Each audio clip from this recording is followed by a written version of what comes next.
الحمدللہ رب العالمین والصلاة والسلام علی سید الانبیاء والمرسلین وعلی آلہ واصحابہ اجمعین الی یوم الدین۔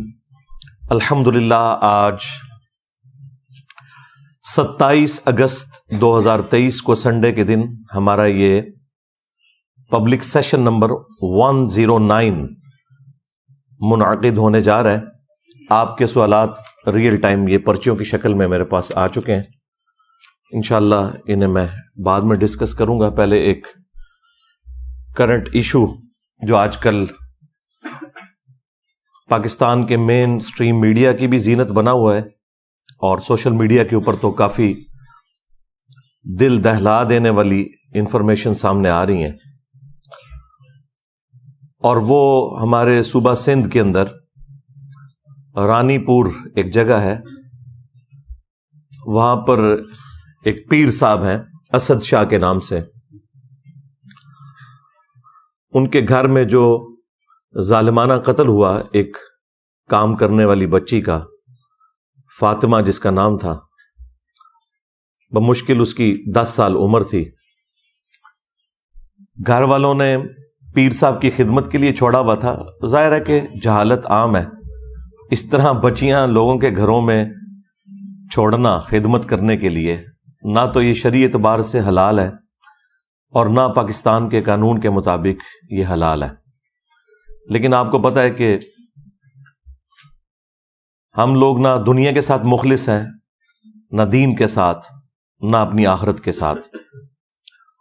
صدیوں سے استحصال ہو رہا ہے غریب عوام کا، ان کی غربت اور جہالت دونوں کا فائدہ اٹھایا جاتا ہے، اور یہ جو پیر طبقہ ہے بالخصوص، ان کے علاوہ بھی وڈیرے، بڑے بڑے جاگیردار، پیسے والے لوگ صدیوں سے غریب لوگوں کا استحصال کرتے آئے ہیں۔ اسی کی ایک نمائندہ مثال یہ رانی پور والا واقعہ ہے۔ میڈیا کے ذریعے آپ کو کافی زیادہ تفصیلات اس کی معلوم چل گئی ہوں گی، میں ظاہر ہے کہ اس لیول پہ اتر کے تو وہ ساری گفتگو نہیں کر سکتا، وہ آپ کو آلریڈی معلوم ہے۔ میں تو اس کے ان پہلوؤں کے اوپر گفتگو کروں گا جو ہمارے اس پلیٹ فارم کا تقاضا ہے کہ ہم حق کے لیے آواز بلند کریں۔ افسوس کی بات یہ بھی ہے کہ سندھ میں پچھلی 3-4 دہائیوں سے اس سیاسی جماعت کی حکومت ہے کہ جو اپنے آپ کو ڈیموکریسی کا چیمپئن کہتی ہے اور اپنے زوم میں وہ کارل مارکس کے نظریات کو آگے لے کے چلنا چاہتے ہیں، لیکن پریکٹیکلی وہاں پر اسی طریقے سے فیوڈلزم جاری ہے، پیر فقیری کی فارم کے اندر، اور یہ سارے پیر فقیر تمام جماعتوں کے اندر اعلیٰ پوسٹوں کے اوپر بیٹھے ہوئے ہیں۔ حکومتیں جب بنتی ہیں، خواہ وہ پیپلز پارٹی کی حکومت ہو، مسلم لیگ کی ہو یا پی ٹی آئی کی ہو، آپ کو وہی چہرے نظر آئیں گے، ان کے اپنے معاملات اسی طریقے سے چل رہے ہیں۔ ہاں، صرف ٹی وی میں تقریر کرنے کے لیے، جلسوں میں بنیادی انسانی حقوق کی آواز اٹھانے کے لیے آپ کو یہ سرگرم نظر آئیں گے، لیکن پریکٹیکلی ان کی اپنی زندگیاں ان تمام چیزوں سے آ رہی ہیں، بلکہ یہ اس پورے سسٹم کے بینیفیشری ہیں کہ یہ غریب لوگوں کا اور جاہل لوگوں کا استحصال کر رہے ہیں۔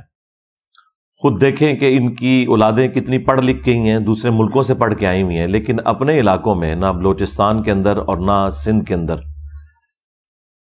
یہ لوگ سکولز اور کالجز یا یونیورسٹیز کو پروموٹ کرتے ہوں، بالکل آپ کو ایسا نظر نہیں آئے گا۔ یہ چاہتے ہیں کہ عوام جاہل رہے اور اس طریقے سے ہم انہیں اپنا غلام بنا کر رکھیں، کیونکہ جب جہالت دور ہوتی ہے تو سب سے پہلے ان لوگوں کی جو چودراہٹ ہے وہ سٹیک پہ لگ جاتی ہے، جن لوگوں نے لوگوں کی جہالت کا فائدہ اٹھایا ہوتا ہے۔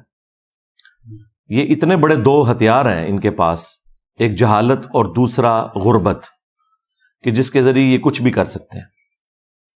ورنہ کس کا دل کرتا ہے کہ چھوٹے سے بچے، ہم خود بچوں والے ہیں، دوسروں کے گھروں میں خدمت کے لیے چھوڑ دیں، اور اس کے بعد کہ جب اس طرح کی چیزیں بھی باہر نکلتی ہیں، لوگ کہتے ہیں آج کل کے پیر فقیر جو ہیں وہ راہ راست سے ہٹ گئے ہیں اس لیے واقعات آ رہے ہیں. ان سے پہلے بھی جتنے لوگ ہیں وہ اسی قسم کے تھے. پہلے سوشل میڈیا نہیں تھا، ویڈیوز نہیں بنتی تھیں، خبریں باہر نہیں نکلتی تھیں، لوگ ڈرتے تھے بات کرتے ہوئے کیونکہ پورے پورے خاندان غائب کروا دیے جاتے تھے. کس وجہ سے؟ کہ اگر کوئی حق کے لیے آواز بلند کرے، حکومتوں میں بیٹھے ہوئے لوگ انہی پیروں فقیروں کے جاگیرداروں کے بینیفیشری ہوتے تھے اور یہ ان کے بینیفیشری ہوتے تھے. اس وجہ سے کوئی آواز بلند نہیں کرتا تھا، پورا پورا خاندان قتل ہو جاتا تھا. یہ آج بھی یہ جدید جو اس دور کے اندر آپ کو سچائی کے لیے آواز اٹھانا آسان ہو گیا میڈیا کی برکت سے، تو یہ بھی آپ گوروں کو دعائیں دیں کہ اللہ تعالیٰ انہیں ہدایت دے. یہ انہوں نے ایک بہت بڑا کام کر دیا، ادروائز ہمارے بڑوں نے تو ہمیں جاہل ہی رکھا. اب اس طرح کی صورتحال کے اندر سب سے پہلے تو میں ایجوکیٹ کروں گا مسلم عوام کو کہ آپ کب تک اپنے مذہبی پیشواؤں کے ہاتھوں، جاگیرداروں کے ہاتھوں، پولیٹیشنز کے ہاتھوں اس طرح یرغمال بن کے رہیں گے. یہ کون سا اسلام ہے کہ آپ چھوٹے چھوٹے بچے اور بچیاں ان سو کالڈ پیروں کے اور بزرگوں کے حوالے کرتے ہیں، اور اس حمام کے اندر سارے ہی ننگے ہیں. 2 ہفتے پہلے ہم ایک جج کو ڈسکس کر رہے تھے، اس کے گھر میں ایک ملازمہ تھی، اس کی کتنی پٹائی کی جاتی تھی. جس طرح یہ اسد شاہ جو پیر ہے، اس کے گھر میں بھی اس کی بیوی اس کی پٹائی بھی کرتی تھی. وہی سیم صورتحال، اس کے جسم میں بھی کیڑے پڑ گئے، ہڈی ٹوٹی ہوئی تھی جب اس کی لاش کو غسل دے رہے تھے. لیکن وہ غریب طبقہ تھا، خاموش ہو گیا اور انہیں دبا کر ان لوگوں نے یہ بیان دینے پر مجبور کیا کہ یہ بیماری کی وجہ سے مری ہے. اور وہاں کے ڈاکٹرز بھی ساتھ ملے ہوئے ہیں، پولیس بھی ساتھ ملی ہوئی تھی. یہ تو جب سوشل میڈیا کے اوپر اس طریقے سے آواز بلند کی گئی لوگوں نے، تو پھر جو سینئر پولیس کے آفیسرز ہیں وہ میدان عمل میں اترے ہیں، انہوں نے ایک دلیری دکھائی ہے اور اس پورے معاملے کو لیا ہے. اب تو آپ کو پتہ ہے کہ پوسٹ مارٹم بھی ہو چکا ہوا ہے اس بچی کا، اور وہ سب کچھ ثابت ہو گیا ہے. اس کا جسمانی استحصال بھی ہوا ہے اور جنسی استحصال بھی ہوا ہے. ایک ایک چیز میڈیکل رپورٹ کے اندر آ چکی ہے. 10 سال کی بچی، اور دیکھیں اس کی زندگی کے آخری لمحات کیمرے میں بھی کیپچر ہیں جس میں وہ تڑپتے ہوئے جان دے رہی ہے. پہلے اس کی ورڈک آئی تھی کہ ہم تو بڑے نیک لوگ ہیں، ہم تو اپنے ملازمین کو بھی اپنے ساتھ اپنے کمرے میں سلاتے ہیں کیونکہ گرمی ہوتی ہے، اور کیمرے ہم نے اسی لیے لگائے ہوئے ہیں کہ تاکہ یہ ملازمین چوری نہ کریں. اور بقول پیر کے کہ وہ ویڈیو ہم نے خود عام کی تھی یہ بتانے کے لیے کہ یہ اپنی نیچرل ڈیتھ مری ہے، یہ بیمار تھی. اور میڈیکل رپورٹ بھی جعلی بنوا لی انہوں نے. وہ تو جب اس کی لاش کا پوسٹ مارٹم ہوا ہے تو سارے معاملات کھل گئے کہ سب کے سب لوگ ملے ہوئے تھے، چاہے پولیس ہو، خواہ ڈاکٹرز ہوں، اور خواہ ان کے اپنے مریدین ہوں. حتیٰ کہ وہ جو کچے کے علاقے کے ڈاکو ہیں وہ اب ویڈیوز بنا کے یہ کہہ رہے ہیں کہ ہمارے پیر صاحب کے بارے میں جس نے بھی کوئی گفتگو کی ہم اسے نہیں چھوڑیں گے. یعنی ڈاکو بھی ان کی سپورٹ میں نکل آئے. یہ ان کی فضیلت کے لیے کافی ہے یہ بات. وہ صحافیوں کو، پولیس کو، میڈیا کے لوگوں کو دھمکیاں لگا رہے ہیں. تو یہ سارے ایک دوسرے کے بینیفیشری ہیں کیونکہ یہی وڈیرے اور پیر انہیں پالتے ہیں ڈاکوؤں کو، اور ان کے ذریعے عوام کے اوپر اپنی دھاک بٹھا کے رکھتے ہیں اور وہ ان کے لیے کام کرتے ہیں. بہرحال اس وقت میڈیا کے اندر جتنی اس کی آواز بلند ہوئی ہے اور جس طریقے سے ٹیک اپ کیا ہے ہماری پولیس نے اور باقی اداروں نے، تو مجھے لگ رہا ہے کہ انشاءاللہ یہ منطقی انجام تک معاملہ پہنچے گا. اور وہ تو جیل کے اندر ہے، اس کی بیوی غائب ہے، پری ریسٹ بیل لی ہوئی ہے، لیکن ظاہر ہے کہ وہ بیل تو خارج ہو جائے گی، وہ زیادہ عرصہ نہیں بیل رہتی. جس طرح وہ جج کی وائف کی بھی فارغ ہو گئی تھی اور وہ بھی اندر ہے، جج کو بھی اس کو نوکری سے فارغ کر رہے ہیں. اس کے ساتھ بھی اب اس طرح کا معاملہ انشاءاللہ مستقبل میں ہوگا.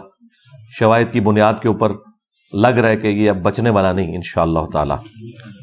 تو میں عوام الناس سے ریکویسٹ کر رہا تھا کہ آپ لوگ بھی ان کے ہاتھوں یرغمال نہ بنیں. خدا کے لیے اپنے دین کی حفاظت کریں، اپنی آخرت کی حفاظت کریں، اپنی اولاد کی حفاظت کریں. یہ مذہبی پیشوا اور جو امیر لوگ ہیں ہمیشہ سے استحصال کرتے ہیں.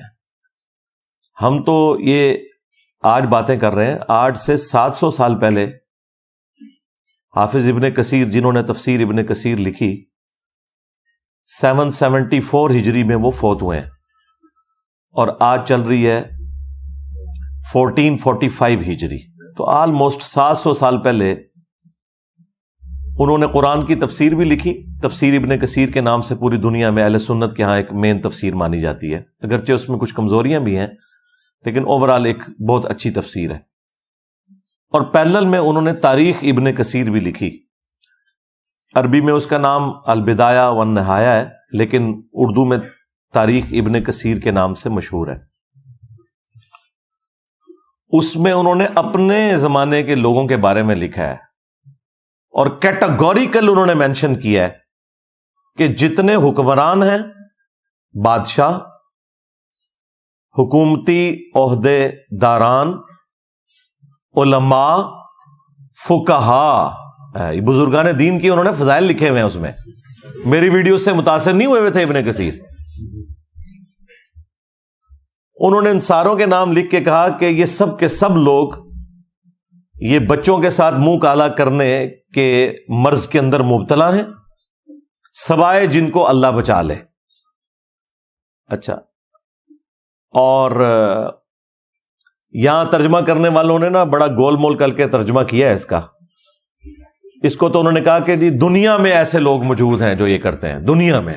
اچھا اس کے بعد جو انہوں نے لکھا وہ جملے انہوں نے عربی میں تو لکھے ہوئے تھے، اردو میں سے ترجمے میں سے ہی نکال دیے. حافظ ابن کثیر نے لکھا کہ ماں باپ کی یہ ذمہ داری ہے کہ وہ اپنے بچوں کی پہنچ سے ان بزرگان دین کو دور رکھیں. یہ لکھا ہوا تھا انہوں نے، یہ انہوں نے نکال دیا کیونکہ پورا مدرسہ سسٹم اس کے اوپر چل رہا تھا. تو یہ صرف پیر فقیر یا علماء کا مسئلہ نہیں، سب کا ہی مسئلہ ہے. لیکن ٹارگٹ دیندار طبقہ اس لیے زیادہ ہوتا ہے کہ وہ کسٹوڈین ہے، وہ کہتے ہیں ہم ٹھیکیدار ہیں دین کے. تو بھائی چوپڑیاں نالے دو اس طرح نہیں ہو سکتا. دونوں جہانی مٹھے باہو، آپ کہیں جی میں دونوں چیزیں پیرلل میں ساتھ لے کے چلوں، اس طرح نہیں ہوگا. اگر آپ دنیا میں عزت کلیم کر رہے ہیں قرآن و سنت اور دین کے نام کے اوپر، تو اب جب آپ ایکسپوز ہوں گے تو آپ کے ساتھ ذلت والا معاملہ بھی دوہرا ہوگا کیونکہ آپ نے عزت اس کی بنیاد پہ کمائی ہوئی تھی. اب یہ تو عوام کے لیے میرا ایک میسج تھا، بلکہ ہماری تو پوری کی پوری دعوت عوام کو ایجوکیٹ کرنے کی ہے. رہ گئے یہ پیر فقیر طبقہ یا علماء کا طبقہ، ان کے لیے بس میں اتنا ہی کہوں گا، ان میں جو اچھے لوگ ہیں ان کو چاہیے کہ فرنٹ سے لیڈ کریں، اور جو ان کے اندر یہ کالی بھیڑیں گھسی ہوئی ہیں، بلکہ یہ کالی بھیڑوں میں جو 2-3 سفید ہیں وہ ان کالی بھیڑوں کو ایکسپوز کریں. یہ ساری کالی ہیں الا ماشاء اللہ. لیکن اکا دکا لوگوں کے سوا آپ کو کسی کا بیان نظر نہیں آئے گا. بڑے لوگوں میں سے تو کسی کا بیان نہیں ہے، کسی پیر کا، کسی بڑے مفتی کا کوئی بیان آپ کو نظر نہیں آئے گا جو ان کے ہیڈز ہیں کہ وہ اس طرح کے واقعات کو کنڈیم کریں. خصوصاً اب جب واقعہ آیا تو سامنے ان کا بیان آنا چاہیے.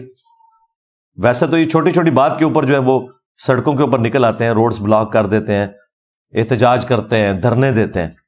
اب یہ کہاں مر گئے ہیں؟ نہیں نظر آ رہے، کیونکہ اگر وہ سامنے نکلیں گے تو وہ بتائیں گے بھائی آپ لوگ بھی تو یہی کچھ کر رہے ہو.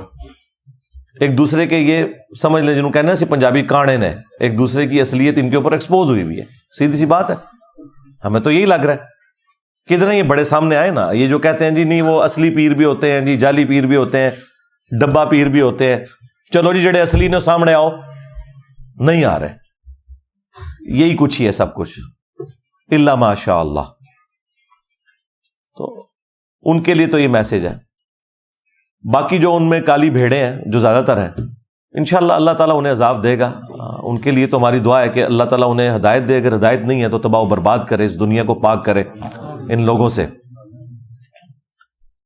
اس کے بعد جو ہماری حکومت میں بیٹھے ہوئے لوگ ہیں، چاہے وہ پولیٹیشنز ہوں، ریاستی اداروں کے لوگ ہوں، ان سے بھی میں کہوں گا کہ آپ لوگ اس طرح کے معاملات کے اوپر سینسٹیو ہو کر یہ سمجھتے ہوئے کہ یہ بچے ہمارے ہی بچے ہیں، اگر آپ کے بچوں کے ساتھ کوئی ایسا معاملہ ہوتا تو آپ لوگ کیا کرتے؟ آپ لوگ ان تمام معاملات کے اندر ان بچوں کو اپنا بچہ سمجھتے ہوئے ٹیک اپ کریں اور نہ دن دیکھیں اور نہ رات، اور ان معاملات کو فوراً منطقی انجام تک پہنچائیں اور میڈیا کے ذریعے عوام کو اپڈیٹ رکھیں اگر آپ آنے والی نسلوں کو بچانا چاہتے ہیں، نہ کہ یہ کہ آپ ان کی پشت کے اوپر کھڑے ہوں ان لوگوں کو سپورٹ کرنے کے لیے۔ جوڈیشری بھی سو موٹو کوئی اس طرح کے معاملات میں نہیں لے رہی ہوتی، باقی معاملات میں لے رہے ہوتے ہیں۔ اس وقت بھی سپریم کورٹ کے اندر 54,000 سے زیادہ پٹیشنز پڑی ہوئی ہیں، کیس پینڈنگ ہیں جو انہوں نے فیصلے کرنے ہیں، لیکن یہ فیصلے کیا کرتے ہیں کہ عمران خان کو ضمانت دینی ہے یا نہیں دینی، نواز شریف کے کیس ختم کرنے ہیں یا نہیں کرنے۔ رات کو یہ اپلیکیشنیں دیتے ہیں، صبح لگ جاتی ہیں، اور باقیوں کے کیسز سالوں سے لائن میں لگے ہوئے ہیں، مہینوں ہفتوں کی میں بات نہیں کر رہا۔ سپریم کورٹ میں 4 سال 5 سال 10 سال کیس نہیں لگتا کہ جی آپ کا تو نمبر ہی نہیں آیا، تو نمبر یہ ان لوگوں کے لگا رہے ہوتے ہیں کیونکہ سارے ایک دوسرے کے بینیفیشری ہیں، ایک دوسرے کو سپورٹ کرتے ہیں۔ شکلیں بدلتی ہیں، کرتوت سب کے ایک جیسے ہی ہوتے ہیں۔ ہاں، کچھ کے آپ کو شروع میں نہیں پتا چلتے، بعد میں پتا چل جاتے ہیں، اور کچھ کے آپ کو اوپنلی پتا چل جاتے ہیں، اس لیے آپ لوگ فرق کرتے ہیں۔ ہمیں تو اندازہ ہے کہ یہ پورے کا پورا سسٹم ہی اتنا بگڑ چکا ہے کہ اس کے اندر اب اتنی جلدی اصلاح ممکن نہیں ہے۔ تو حکومتی جو لوگ ہیں انہیں بھی یہ معاملات دیکھنے کی ضرورت ہے۔ یہ تو میں نے ساری جنرل باتیں کی، اب میں قرآن و سنت کے حوالے سے 2-4 باتیں عرض کر دوں۔ سورۃ المائدہ میں اللہ تعالیٰ نے سورۃ النساء کے اندر واضح طور پر حکم فرمایا کہ اے اہل ایمان، اللہ کے لیے کھڑے ہو جاؤ انصاف کے لیے گواہی دیتے ہوئے۔ اور سورہ نساء میں تو یہاں تک آیا کہ اگر تمہیں اپنی جان کے خلاف گواہی دینی پڑے، اپنے ماں باپ کے خلاف، رشتہ داروں کے خلاف گواہی دینی ہے اور سچائی کے لیے کھڑے ہونا ہے۔ اس طرح کے سارے معاملات کے اندر بھی جو لوگ گواہ ہیں انہیں پتہ ہے کہ ریئل ٹائم کیا ہوا ہے، انہیں بالکل گواہی دینے میں کوئی آر محسوس نہیں کرنی چاہیے اور دلیری سے گواہی دینی چاہیے۔ اس کے بعد اللہ تعالیٰ نے سورۃ المائدہ میں ایسے لوگوں کی جو سزا ہے وہ بھی بیان فرمائی ہے کہ ہم نے بنی اسرائیل کے لیے بھی یہ طے کر دیا تھا اور اس شریعت کے اندر بھی کہ جان کے بدلے جان، آنکھ کے بدلے آنکھ، ناک کے بدلے ناک، کان کے بدلے کان، دانت کے بدلے دانت، اور ہر زخم کے بدلے اس لیول کا زخم لگایا جائے اس ظالم کو کہ جس نے مظلوم کے ساتھ یہ سارا معاملہ کیا۔ اس طرح کے جتنے واقعات رپورٹ ہوتے ہیں، جو تکلیف ان لوگوں نے ان بچوں کو دی ہوتی ہیں، یہ ساری تکلیف انہیں دینی چاہیے اور اعلانیہ دینی چاہیے۔ سورۃ النور میں بھی آیا نا کہ بدکاری کی سزا کو ویٹ کرے گا مسلمانوں کا ایک گروہ تاکہ باقیوں کے لیے ڈیٹرنس ہو جائے۔ یہ چھپا کے سزائیں نہیں ہونی چاہیے بلکہ اعلانیہ ہونی چاہیے۔ اس کے بعد سورۃ المائدہ ہی میں اللہ تعالیٰ نے فرمایا کہ جو فساد فی الارض کرنے والے لوگ ہیں، یہ فساد فی الارض کرنے والے لوگ ہیں، اس طرح کے لوگ جو غریبوں کے ساتھ یہ ظلم والا معاملہ کرتے ہیں، یہ جو فساد فی الارض کرنے والے لوگ ہیں، ان کی سزا یہ ہے کہ ان کے مخالف سمت کے ہاتھ پاؤں کاٹ دیے جائیں اور انہیں سولی دے دیا جائے۔ پبلکلی یہ سارے کا سارا معاملہ ان کے ساتھ کیا جائے تاکہ باقی لوگوں کے لیے ڈیٹرس بنے۔ اس طرح کے جتنے بھی پیر فقیر لوگ ہیں یا حکومتی عہدے داران ہیں جو اس طرح کے معاملات کے اندر ملوث ہیں، ان کو اس قسم کی سزائیں ہونی چاہیے۔ اور یہاں تو قتل والا معاملہ بھی اس میں ایڈ ہو گیا، وہ تو بہت ہی سینسٹیو ایشو ہے۔ سورۃ المائدہ میں ہی اللہ تعالیٰ نے فرمایا کہ بس 2 استثناء ہے، ایک جان کے بدلے جان یعنی قتل کے بدلے قتل، اور دوسرا فساد فی الارض۔ ان 2 کیسز میں تو کسی کی جان لی جا سکتی ہے اور وہ بھی جوڈیشری کے تھرو، ہر شخص قانون ہاتھ میں نہیں لے گا۔ اس کے سوا جس نے کسی ایک جان کو بھی قتل کیا، گویا اس نے پوری انسانیت کا قتل کر دیا۔ اور پھر اللہ تعالیٰ نے فرمایا جس نے ایک جان کو بچایا گویا اس نے پوری انسانیت کو بچا لیا. پوری انسانیت کو کیسے بچا لیا؟ ڈیٹرنس کی وجہ سے. اگر قاتل کو یہ پتا ہو کہ مجھے سزا ملے گی تو وہ قتل سے باز آئے گا. اور یہ اسے کیسے پتا چلے گا؟ جب اس طرح کی حرکت کسی اور نے کی ہوگی اور اس کی سزا اس نے ویٹ کی ہوگی. 10 سال کی بچی اس کے ساتھ جسمانی اور جنسی زیادتی کرنے کے بعد قتل کیا گیا ہے نعوذ باللہ, اور میڈیکل رپورٹ بھی پھر اس کی خراب بنوائی گئی ہے اور گھر والوں کو بھی دبکا دیا گیا. یہ حالت ہے اس ملک کی. اس میں معافی معاملہ ہونا ہی نہیں چاہیے. اس طرح کا جو قتل ناحق ہے ایک مؤمن کا, اس کے بارے میں تو سورۃ النساء میں آیا کہ ہمیشہ کی جہنم ہے سزا. جی ہاں, ہمیشہ کی جہنم. اور اس کو سپورٹو وہ حدیث بھی ہے ابو داؤد کی کہ اللہ تعالیٰ قیامت کے دن یا تو شرک معاف نہیں کرے گا یا قتل ناحق کو معاف نہیں کرے گا, باقی ہر گناہ معاف کر دے گا جس کے لیے چاہے گا. یہ 2 گناہ ایسے ہیں کہ جن کے بارے میں اللہ تعالیٰ کا سٹانس بہت سخت ہے. اب اس میں سورہ النساء کے اندر اللہ تعالیٰ نے ایک آپشن رکھا ہے کہ اگر مقتول کے ورثاء معاف کرنا چاہیں تو وہ کر سکتے ہیں, اور اسی کی پلی پھر لے کے یہ سارے لوگ اینڈ پہ چھوٹتے ہیں. آج تک جتنے لوگ چھوٹے ہیں, لیکن انہیں یہ پتہ نہیں ہے اس کیٹیگری میں فال نہیں کرتی. یہ فساد فی الارض ہے اور اس کی سزا جو ہے وہ اسٹیٹ نے دینی ہے. اگر مقتول کے ورثاء معاف بھی کر دیں تب بھی جو ڈیٹرنس پھیل گئی ہے عوام الناس کے اندر, جو لوگ گھروں میں بیٹھے ہوئے سہم گئے ہیں, جن کے بچے ہیں, ان کے دل سے خوف کون کم کرے گا؟ اس کے لیے پھر یہ ہے کہ اسٹیٹ فرنٹ سے لیڈ کرے گی اور فساد فی الارض کی سزا ان لوگوں کو دی جائے گی. یہ بالکل نہیں چھوٹ سکتے. اسی لیے اللہ تعالیٰ نے قرآن پاک میں باقی گناہوں کے معاملے میں تو معافی کی روش اختیار کرنے کا حکم دیا, حقوق العباد کے معاملے میں بھی کہ ایک دوسرے کو معاف کر دیا کرو. لیکن قتل ناحق ایک ایسا گناہ ہے کہ جس کے بارے میں اللہ تعالیٰ نے قرآن پاک میں سورۃ البقرہ میں فرمایا وَلَكُمْ فِي الْقِصَاصِ حَيَاةٌ يَا أُولِي الْأَلْبَابِ. قتل کے بدلے میں, قتل کرنے میں انسانیت کی زندگی چھپی ہوئی ہے اے عقل مندو, تاکہ تم ڈر جاؤ.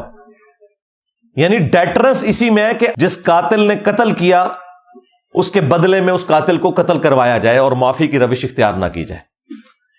یہ قرآن کا اسلوب بھی نہیں ہے کہ آپ قاتل کو معاف کریں.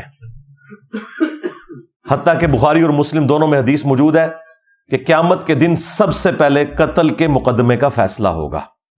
سب سے پہلے قتل کے مقدمے کا. جی ہاں, ایک حدیث ابو داؤد کے اندر ہے کہ سب سے پہلے نماز کے بارے میں سوال ہوگا, لیکن وہ ہے حقوق اللہ کا معاملہ, کیونکہ سنن نسائی کے اندر ایک حدیث ہے کہ حقوق اللہ میں سب سے پہلے نماز کے بارے میں فیصلہ ہوگا اور حقوق العباد میں قتل کے مقدمے کے بارے میں سب سے پہلے فیصلہ ہوگا.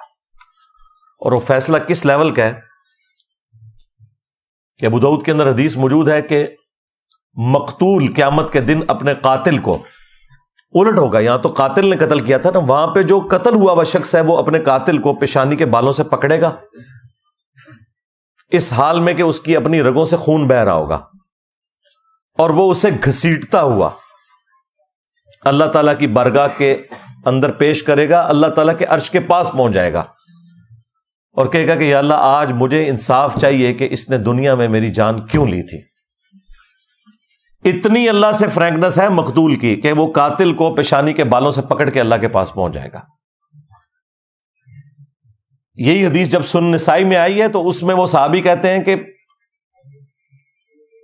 اس حدیث کی وجہ سے وہ اپنا فتویٰ ساتھ دیتے ہیں کہ اعانت نہ کرو, مدد نہ کرو کسی قاتل کی مقتول کو قتل کرنے کے معاملے میں. اور وہ اسپیشلی حکمرانوں کو ذکر کرتے ہیں کہ اپنے معاملات کو سدھار لو.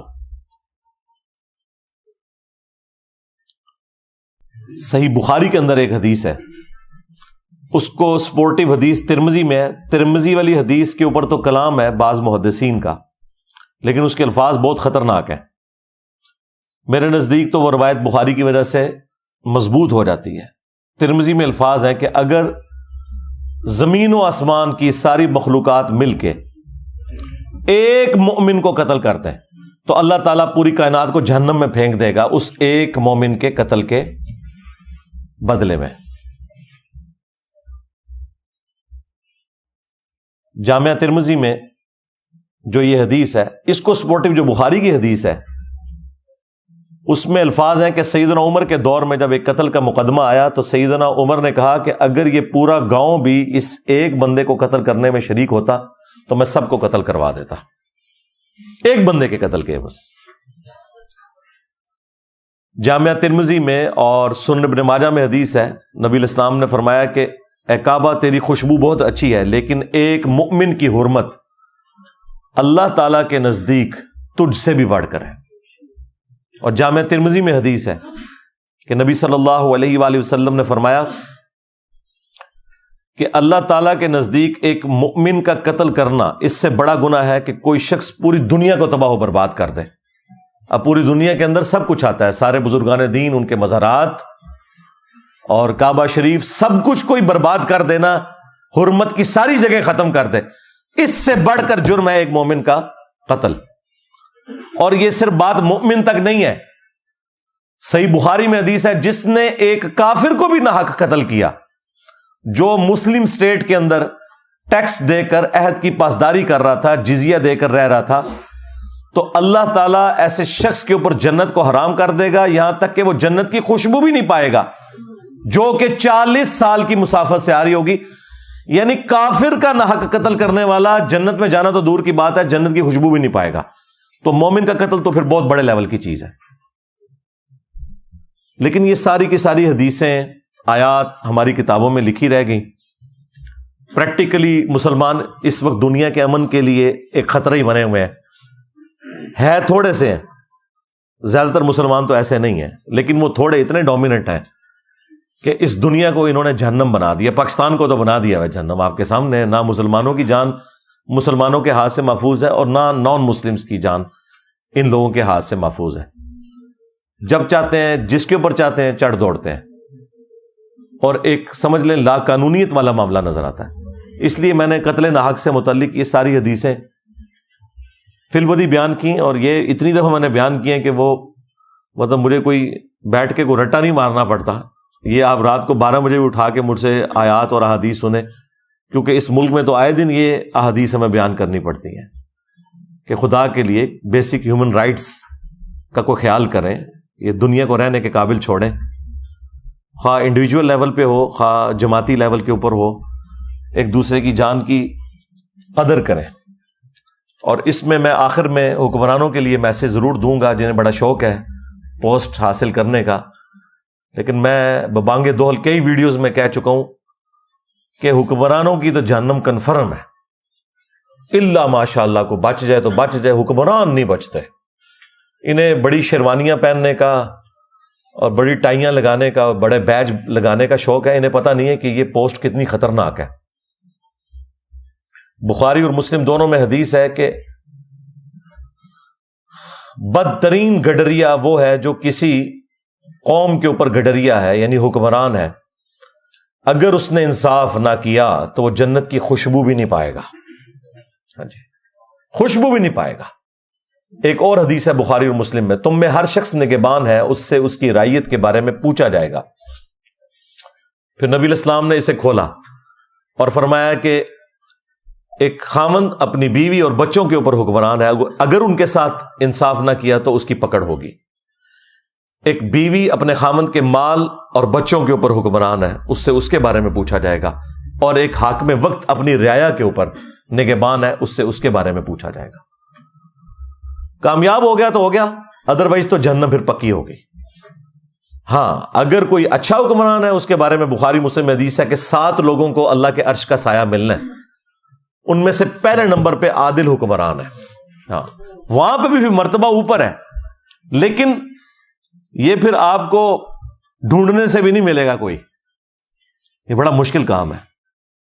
اس لیے اگر پوسٹ سنبھالی ہے تو میرے بھائی ان پوسٹ کے تقاضے بہت زیادہ ہیں. ذمہ داری پھر یہ نہیں ہے کہ آپ نے پریولیجز ہی لینے ہیں، نہیں، رسپانسبلٹی بڑھ جائے گی.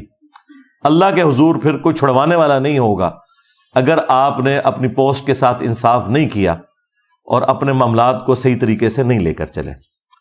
ہم تو حکمرانوں کو بار بار اس طرح کے معاملات کے اندر جھنجھوڑتے رہتے ہیں، چیزیں ہائی لائٹ کرتے رہتے ہیں، اور عوام الناس کو تو خیر مسلسل ایجوکیٹ کر رہے ہیں کہ اپنے معاملات کو سدھاریں، کسی کے اوپر آپ ڈپینڈنٹ نہ ہو، اپنے آپ کو ایجوکیٹ کریں۔ اس کے باوجود اگر اس طرح کے کوئی معاملات ہوتے ہیں تو پھر ہمیں اپنی غلطیوں کے اوپر بھی غور کرنا چاہیے۔ صلو علی محمد و آل محمد، اللہم صلی علی محمد وعلی آل محمد واصحاب محمد وازواج محمد وامت محمد اجمعین الی یوم الدین، آمین۔